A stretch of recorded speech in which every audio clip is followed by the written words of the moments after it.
Alright.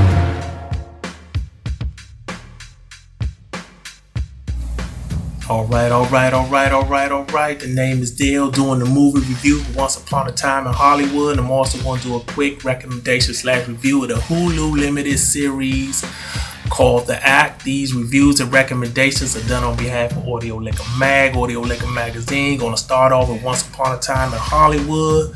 This movie is written and directed by Quentin Tarantino, who's one of my favorite directors of all time. He's on my Mount Rushmore. With that being said, I was disappointed with Once Upon a Time in Hollywood.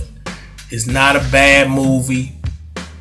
I didn't dislike it, but it's average compared to the rest of his movie because he has such a high bar.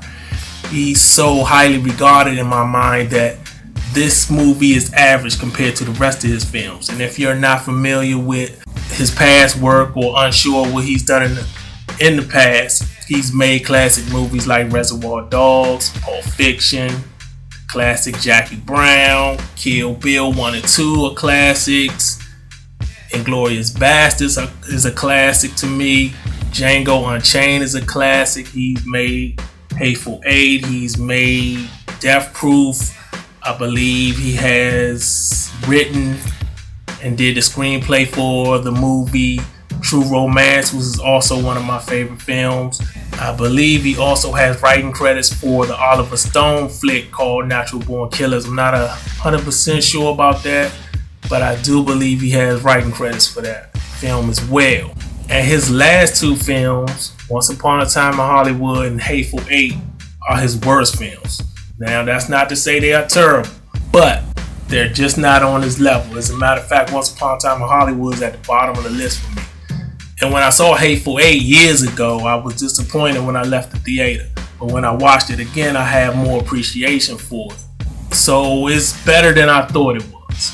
But it's still at near the bottom of my list for Quentin Tarantino flicks. And there's some people who can't get into his films. There's some black folks who don't like how he uses the N-word. I believe Spike Lee back in the day was even beefing with him, who's another one of my favorite directors, who's also on my Mount Rushmore. He didn't like his use of the N-word in his films.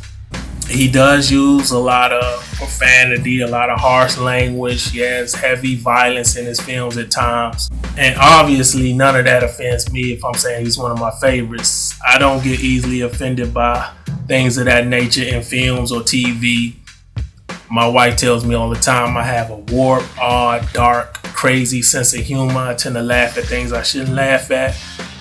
I laugh at racist jokes, racist comments in films all the time. That's just me, but I can understand where other folks are coming from. Let me get into what the movie Once Upon a Time in Hollywood is about. It's about this faded television actor who's played by Leonardo DiCaprio and his stunt double who's played by Brad Pitt. They striving to stay relevant in this television/film industry during the golden age, like in 1969 in Los Angeles. It's about their friendship, how they have like a brother relationship. Is like a fairy tale merged into the real world, if that makes any sense. And along with those two good actors, you have Margot Robbie playing Sharon Tate. You have Dakota Fanning.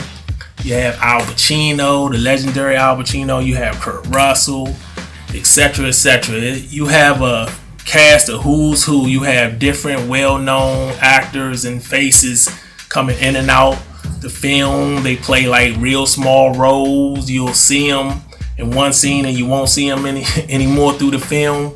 You have this actor who plays Bruce Lee. I don't know the actor's name. And there were some folks who felt that that Quentin Tarantino disrespected the legacy of Bruce Lee. Even Bruce Lee's daughter felt she did not like how they portrayed her father. I believe she said he came off as an arrogant a-hole. I found his bragging about how good he fights entertaining. I didn't have a problem with it, and I'm a huge Bruce Lee fan.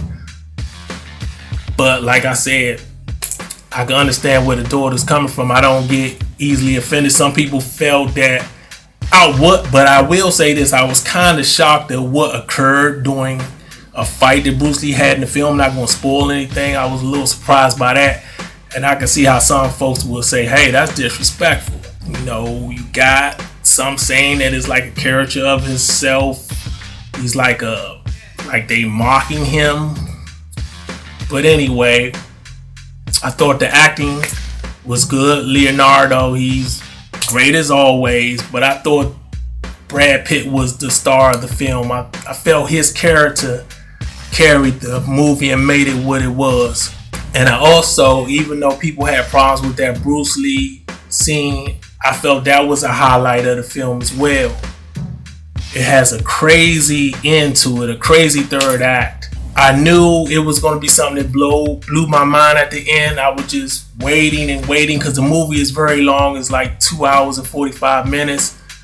So the whole time, like, when it's going to get to the end? When it's going to get to the end? I know the end going to be crazy. I was just curious of how Quentin Tarantino was going to do it, how he was going to execute the end, because the movie is not about the Manson cult killing of Sharon Tate, but it's a big part of it. So I was wondering if he was going to actually have it played out like it did in real life, or was he going to change history like he did in Inglourious Bastards?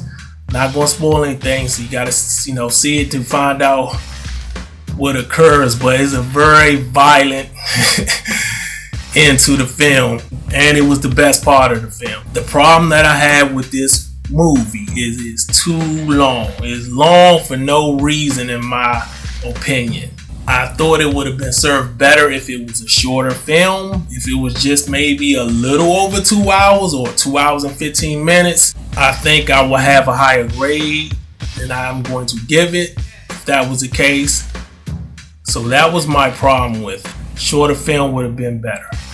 I know some will say, hey, all that was needed to lead up to the finale or to get to a certain point, but I found it unnecessary. I'm going to give Once Upon a Time in Hollywood a C+. I can't believe I'm giving a Quentin Tarantino movie a C+. I was thinking B- because my bias for him, but I'm gonna go ahead and land on a C+. Now I'm going to move on to The Act, which is a Hulu limited mini series. It's only one season. It's based on a true story. It's 8 episodes, so it's an easy binge. You could say it's in the vein of that OJ trial series that came on FX, or the other FX limited series, which I believe was called The Assassination of Versace, which is also a good series if you haven't checked that out. So it's only meant to be one season. And like I said, it's based on a true story. It's about this mother who's extremely overprotective of her daughter, who's named Gypsy. And Gypsy is trying to find a way to escape this toxic relationship that she has with her mother. And it ultimately leads to murder. I don't want to spoil anything, but this is just another example of how real life is stranger than fiction. It's a crazy series. I found myself laughing at things I shouldn't laugh at again. And I couldn't believe the lengths that the mother would go to try to keep her daughter isolated and keep her like she's still a kid. Even when she's 18 and older, she's still trying to treat her as if she's a child. And like I said, it's hard to kind of like review this without spoiling anything, but it's a wild series. I highly recommend it. If you have Hulu, I give it an A. There you have it. I'm done. I'm finished.